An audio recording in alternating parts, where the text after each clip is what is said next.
MG Batelma, des actualités uniques, dynamiques et renversantes dans le journal TV. Rejoignez les universités membres de Get Compagnie Internationale, spécialisées en haute technologie et entrepreneuriat. Université Immédiat, USTIO et Aeline Nissan vous présentent. Réalisez votre rêve d'étudier en France avec PEF. PEF Amanuchawanao ni Fampalalambaovao. Car votre projet d'études en France commence chez nous. 5 filières au choix: paramédicaux, droit, gestion et management, commerce. Uprim Manuchawanao ni Vavao. Investissez dans une valeur sûre. Choisissez Uprim.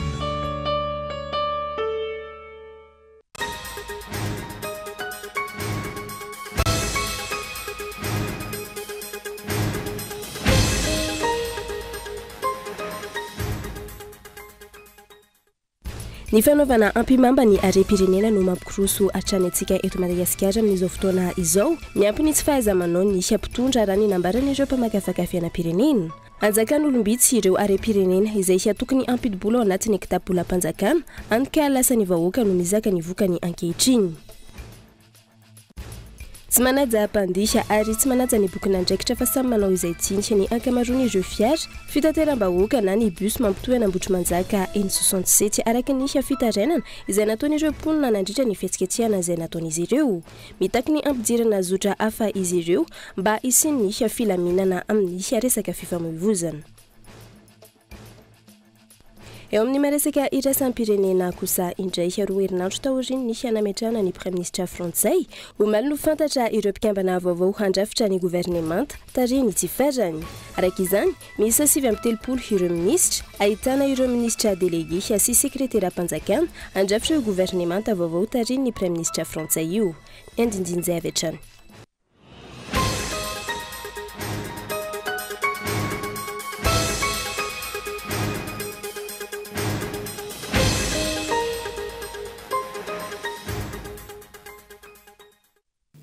Anatrany araba tombo kilasy tombo vavy tonga sondray ato anatin'ny fampahalalam-baovao ny Kool TV amin'izao alina izao ka manasanao fanaraka izany hatramin'ny farany.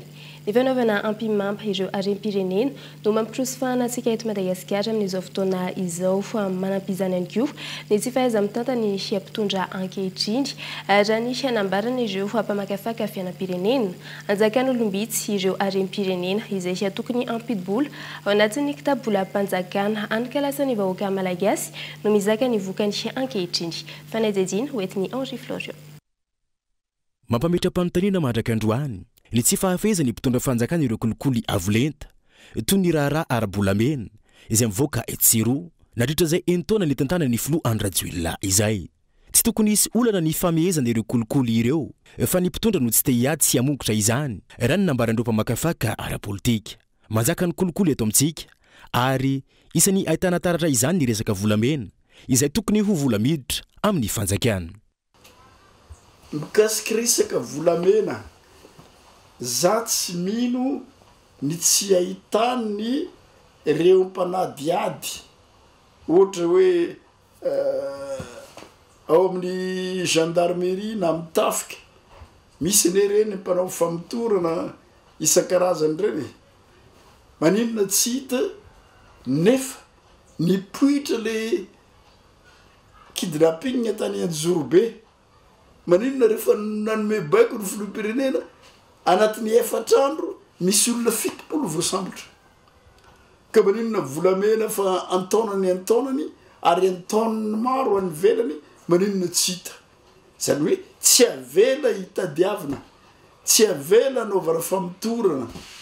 Misy tompon'andraikitra ao amin'ny ministère-ny minina ve dia volamena anaty coffre misy lakle anankiroa ko vero azy anjavona eo raha tsy ny olona manana fahefana amoaka azy dia mazava ho azy itsika ihany mahatonga atsika tsy manambola amin'izao fotoan'izao ary tarafan'ny avy any velany io. Ohatra ny tena nanala baraka atsika iny ka Romy Voiciny en Angleterre any ve ny olona zay tanakavanana présidency-ny république any no gadrana ary ny aiky fa nanao resaka kolikoly amin'ny tsenam-barotra mpanjakana olona andeha anao fitrandrahana amitsika ty ampidibola de vokatry niny ny emitra le mpandraraha ka ogaga vetsika raha tsy manambola ny fanjakana. Ankoatra ny resaka volamena, anjakan'olombetsy ihany koa ny fanondrana ny vokatra vanila eto amintsika. Hany ka tsy mivelatra ity sy ampiarina ity, izay tokony ampidibola betsaka ao anatin'ny kitapobolam-panjakana. Raha ny tarehimarika hatramin'izay no jerena, isan'ireo volo fanondrana nampidibola betsaka ho an'ny fanjakana ny vanila, saingy lasa tantara sisa izany amin'izao fotoana izao, noho ny tsy fafezan'ny fanjakana ity sehatra ity. Tamin'izany fotoana izao tsy latsaky ny 500 millions de dollars isan-taona vola miditra amin'io la vanille io. Tamin'ny deuxième république tsy latsaky ny 74 dollars nefa tamin'izany mbola crise raha toekarena fa tsy ary mbola latsaky ny 74 dollars ny fanondranantsika ny la vanille. Teo fotoana teo aloha talohan'ny fitondrana misy amin'izao fotoana izao tany amin'ny 5 millions 6 millions de francs ny la vanille tany amin'ny vahoaka. Zao izy ny masoko nahita ary ny ainako satria faritra nalehako tany amin'ny district ny Andapa, limite ny Andapa Belanana, efajato ny vidianana kilona la vanille manta, efajato ariary. Reny efa tsy voafehy satria olombitsy no manao ampimamban'le izy, le olona efa nanao ny nandritra ny 70 taona 50 taona tsy nomena agrément daholy, lasa nanaovan'olombitsy monopole. Ary volany reny ve ho an'izay manao mba niverina tian-tanindrazana fa sady tsy niverina. Nisy fahaiza mitantany mpitondra fanjakana no mahatonga ny olona maro samihafa, indrindra fa ny fahasahiranana arabola amin'izao fotoana izao, ka mahatonga ny mpitondra antsika mitrosa etsero ary mampiasa ny anarany voaka malagasy 7 tapitrisa. Ho bokan-trosa ny taranaka mifandimby raha mitoy ny fomba fahitantany nasara amin'izao fotoana izao, raha ny nambaran-dropa makafaka ara-politika hatrany.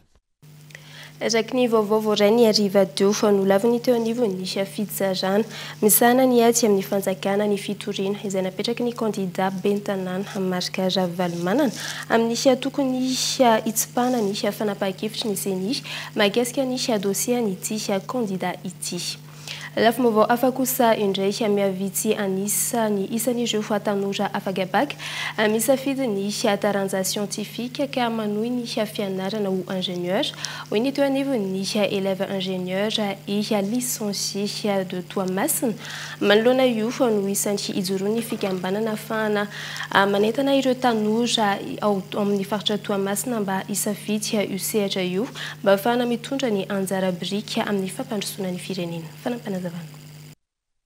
Manana andraikitra lehibe amin'ny fampivoarana ny lafin'ny toekarena sy ny fototrafitrasa. Ireo tanora manam-pahaizana indrindra fa ny ingénieur. Maro ny karazana ingénieur, toy ny ingénieur civil, ingénieur mécanique, ingénieur informatique ary ny maro hafa.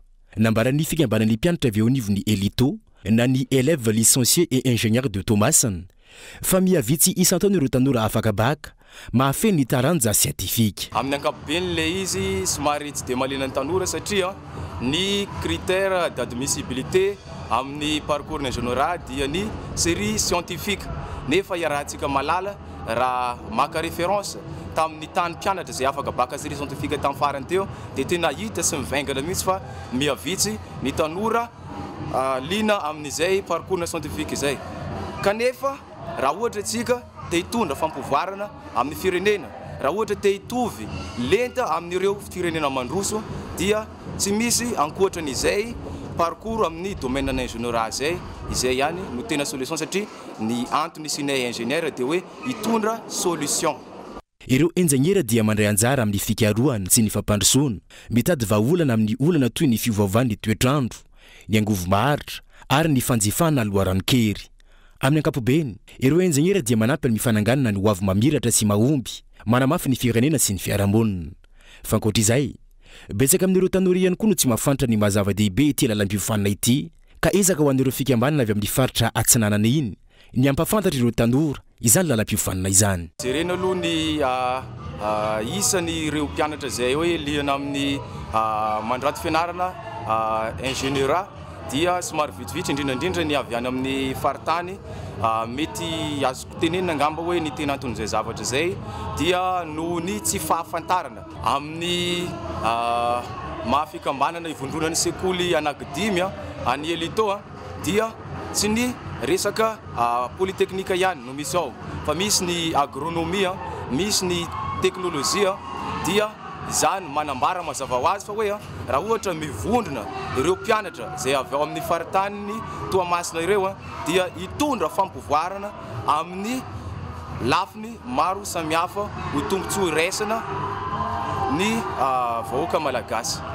Makalaza ny faharoapolo taona nisiany amin'izao fotoana izao ny onivony Elito na ny élève licencié et ingénieur de Tobasana izay ivondronan'ireo tanora ingénieur sy mpianatra ho ingénieur ao anatin'izany faritany ny Tomasana izany eto Antananarivo renivohitra izay ny ao naombaly ary nandray ihany koa ireo mpianatra vaovao vao afaka baka farany teo ireny. Utanterana an Mazanga ni faru ambrobulu hatramin'ny faha enina ambrobulu ny volana septambra ho avy izao fanifisiona ambiny nasional ny LMMA na ny lamina enti-mitantana ny morontsiraka sy andranomasina andriany fadimy ireo vondron'olona ifotony mitantana ny arena andranomasina sy morontsiraka manodidina ny efajato no andrasana ho tonga mandritra io fotoana io izay iarana amin'ny réseau amin'ny yary na ny mitantana arena andranomasina eny ifotony fanampanazavana. Tena tanjona moa zany dia arak'izay hoe asa fiarovana sy fitantanana maritra ny arena andranomasina mba hisian'ny loharanonkarena maharitra sy mba hitondra fiarikarena maharitra eo amin'ireo fokon'olona mpanjono manerana Madagasikara.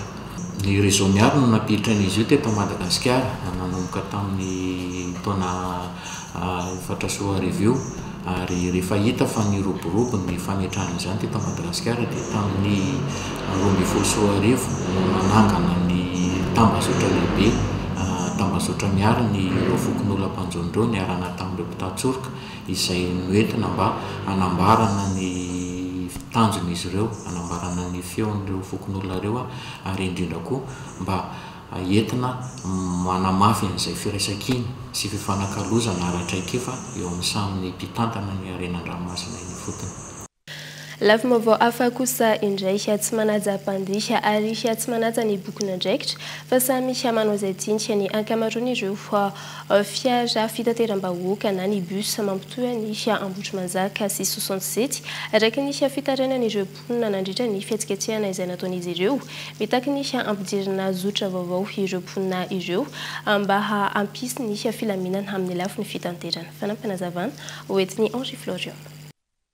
Taorian'ny fihetsiketsehana izay nataon'ireo mponina tao amin'ny fokotany fiakarana Ambohitrimanjaka mahakasika ny fatapahany herinaratra lavareny roa herinandro lasa izay tsy mbola vaovao mandrakandroany volana io raha ny nambaran'ireo mponina anantoerana fa ankoatran'ny olana misy io na natanteraka fihetsiketsehana mahakasika ny olany fitaterana ihany koa izy ireo amin'izao fotoana izao nambaran'ireo mponina fa tsy voaja ny bokin'andraikitra ho an'ireo bus mampitohy Ambohitrimanjaka sy 70 hektara ary tsy manaja ny mpandeha ihany koa ny ankamaroany izy ireo. Resaka bus Ambohitrimanjaka indray moa zany zao no mampikaikaiky ana vahoaka aty indray ry zareo manomboka amin'ny 5 maraina ianao miandry bus indray dia amin'ny 7 ianao na amin'ny 8 vao mahazo raha misy mpianatra manenjika lera mianatra any ampianarana zao miditra amin'ny 7 tsy mahazo bus na miakadrefana na miatsinanana manaraka an'le bus midina moa zany nefa tsy mihodina ry zareo dia feno any ananandy amin'ny hariva indray amin'ny 4 partirany amin'ny 4 indray dia fa tsisy tonga ny 67 ry zareo maka an'le olona mody avy any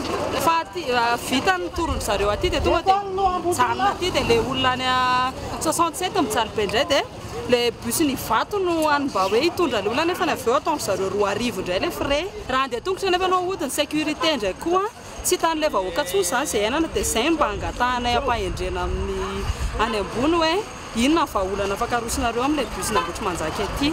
Na mafisin'ireo mponina fa tsy milamina ny fiara-miasa eo anivon'ny commune sy ny mpitandro filaminana ary ny lehibe ny coopérative amin'ity zotra fitateram-bahoaka ity. Bus Ambohitrimanjaka zao toko dia milaza mpangabery zareo dia mandofo rena 700 zay milaza mpangabery zareo nefa bus Ambohitrimanjaka koa fizavy bam ka tsy zakatsony asivora tena tsy zakatsony mihitsy tena mampitarena Ambohitrimanjaka ray manontolo indrindraindrindra feranasan'ny commune sy gendarme zany mba angatahana e tsotra ihany dia davinay a fa rehefa milamina reo mpitany filaminana sy ny commune dia milamina io bis io fa matoa misy tsy milamina dia misy zavatra tsy mety a ka mba angatahanay fa tena mijaly ny mpianatra mijaly ny mpiasa miditra mivalo a amin'ny 1 vao tonga any ampiasana avy eo tara dia tapahany ny orinasa ny karamany amin'ny farany volana mijaly ny vahoaka ka tena tsy zakatsony a asorakoraka be tsy ny any ambotry manjaka irery ihany no misedra olana goavana vokatry ny fiodinana an-dalana ataon'ireo fiara fitateram-bahoaka ity fa farotra maro eo Tananarivo renivohitra ihany koa no ainona fitarainana saingy tsy hita mazava ny fepetra raha sy ny tombona ndraiky mpanjakana isan-tokony manoloany ny famoriam-bahoaka toy izao dia izay lafim-baovao izay tomboky lasy tomboko vavy no entsika misendro kely ato anatin'ny ireto dokavatra ireto aoriny izay no hiditra amin'ny tapany faharoa amin'ny fampahalalam-baovao isika ndahoary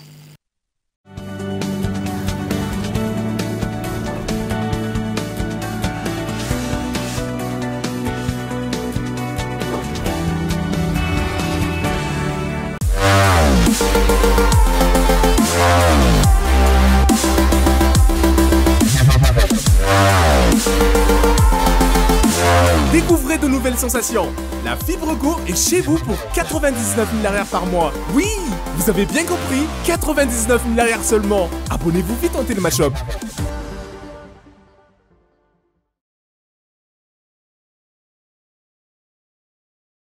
Fidiram-pianatra afakely miaraka amin'ny Canal Plus. Ny 7 aogositra hatramin'ny 2 septambra zao manaova réabonnement dia mahazo 10 andro maimampona amin'ny to Canal Plus. Anaranao ireo fandaharana tena ankafizinao. Faty zay ihany a rehefa manao réabonnement ianao dia mandray anjara avy hatrany amin'ilay grande tombola manerana Madagasikara. Azona loka goavana be ao ny kit scolaire, ny télé 32 pouces ary ny kit anti-délestage. Note tsara avokoa no azo amin'ity taom-pianarana ity miaraka amin'ny Canal Plus. Ataoviaingana ny réabonnement ary mahazo 10 andro amin'ny chaîne rehetra sady tonga dia mandray anjara avy hatrany amin'ny tombola goavana manerana nosy. Rejoignez les universités membres de Get Compagnie Internationale, spécialisées en haute technologie et entrepreneuriat. Université Immédiat, USTIO et Aeline Nissan. Plusieurs filières au choix: génie logiciel, développement web, applications mobiles, administration de bases de données, intelligence artificielle, robotique, cybersécurité, cinématographie, ingénierie du son, marketing digital, journalisme numérique, communication digitale, génie civil et énergie renouvelable, agrotourisme et hôtellerie. Rejoignez les universités Immédiat, l'USTIO et l'Aeline Nissan. Appelez le 034 31 777 37.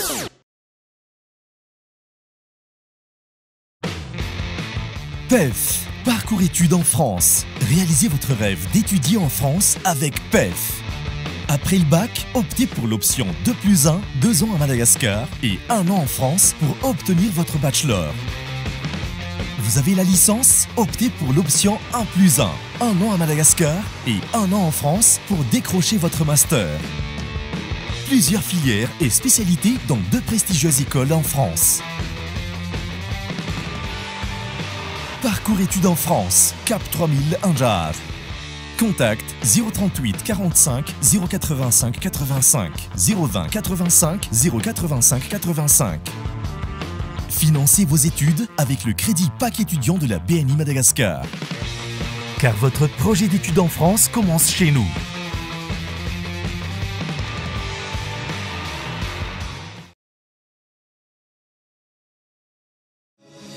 Telma est fière d'accompagner l'UPRIM dans l'accomplissement d'une mission commune pour que chaque étudiant malagasy compte. Baobab Banque Madagascar et l'université UPRIM forment un partenariat solide depuis 9 ans. Ensemble, libérons le potentiel de l'UPRIM. UPRIM a été l'un des pionniers du système éducatif à avoir été convaincu de la solution Mvoul. Nous nous engageons à maintenir cette collaboration fructueuse et à façonner ensemble un avenir éducatif brillant et sans limite.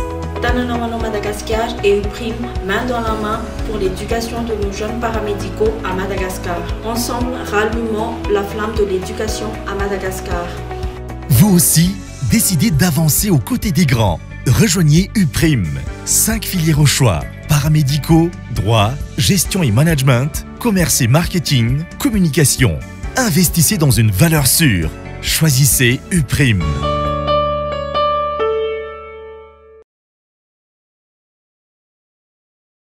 vokatra Star mampifaly e goavana be hoy ihany fihenam-bidy amin'ireo zava-pisotro Star. R$10 monja ny tavoahangy vera kely, R$10 kosa ny lehibe. Ny tavoahangy plastika kosa R$10 ny kely ary R$4 fotsiny ny lehibe. Tolotra mana kely amin'ireto vokatra voatanisy reto: Caprice, Woko, Yuzu ary Tonique.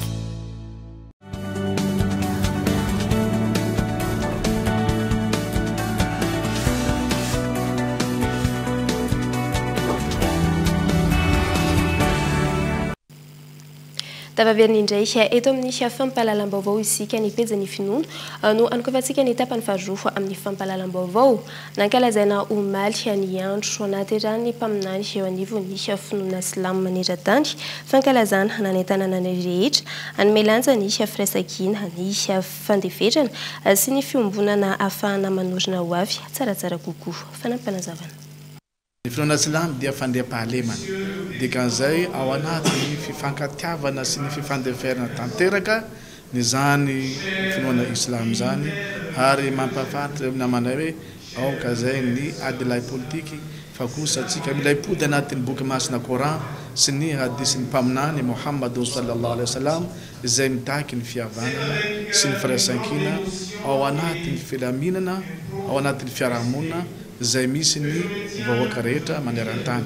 Fa indrindra eto Madagasikara mitaky ny fitoniana ny fiarahamonisika eto Madagasikara na musulman na kristiany mankahera antsika jiaby. Ireo horonan-tsary mampatahotra na ireny orora ireny no mahaliana ny malagasy amin'izao fotoana izao raha ny fanadihadiana izay nataon'ireo mpamokatra horonan-tsary ary isaka mirona amin'izany karazana horonan-tsary izany avokoa ny vokarin'ireo mpanakanto amin'izao fotoana izao. Fanadihadiana.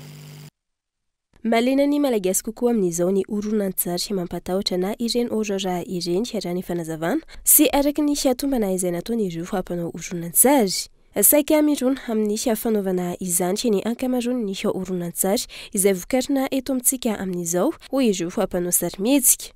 Araka ny efa hitanay moa zany indrindra hoe ny ao anatin'ny réseaux sociaux dia betsaka aloha zany amin'ny ankapobeny olona zany hoe lina sy mba hoe zany hoe te hijery hoe univers vaovao zany eo amin'ny sehatry ny sarimihetsika malagasy. Dia fahitanay azy moa zany raha hoe statistika jerena dia malina ny olona le vokatra sy le hoe tontolo vaovao. Tao anatin'le statistika moa zany ao anatina ohatra hoe resaka fotsintsika hoe ny ao anatina réseaux sociaux ny ankamaroan'ny olona zao dia mibase daholo hoe tsara le film efa ela ny andrasanay an'izao film ohatr'izao ny zavatra tediavinay. Mbola maro ny ezaka izay mila atao amin'ny fampiakarana ny kalitao ny sarimihetsika malagasy raha ny fanazavana. Na izany azy efa misy ihany koa ny fivoarana izay efa azo tsapahitanana amin'izao. Ny tandronay zany ao anatin'ny resaky ny sehatry ny sarimihetsika malagasy dia hoe ny ampivoatra zany hoe ny ampiakatra kalitao zany na ny eo amin'ny ivon'ny visuel na ny tantara sy ny rehetrarehetra mihitsiny. En général koa moa zany hoe ny kalitao film gasy aloha zany amin'izao efa hita hoe efa mivoatra zay aloha zany amin'ny ankapobeny efa betraka zany ny producteur zany mamoaka vokatra tsara sy ny hoe mifaninana zany mba hoe amin'ny amélioration ny amin'ny sarimihetsika malagasy. Omaly no navoaka tamin'ny fomba ofisialy ny horonan-tsary trailer J-6 Cercueil de Madagascar. Tsy mbola hisy ny famitana izany hatreto fa amin'ireo toerana andefasana ireny horonan-tsary ireny no andefasana izany isorohana amin'ny piraty. Izay indray tompo kilasy tompo vavy no azony natolotra taminao tamin'ity ala intsy akasitrahana feno ianao tany tokantrano tany nanaraka izany hatramin'ny farany feloma tompoko.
Université PEF. Parcours études et formations. Ny fampalalam-baovao narahinao teo niaraka tamin'ny UPEF. Université PEF. L'excellence à portée de main. 5 filières au choix. Paramédicaux, droit, gestion et management. UPRIM nanolotra ho anao teo ny fampalalam-baovao. Investissez dans une valeur sûre. Choisissez UPRIM.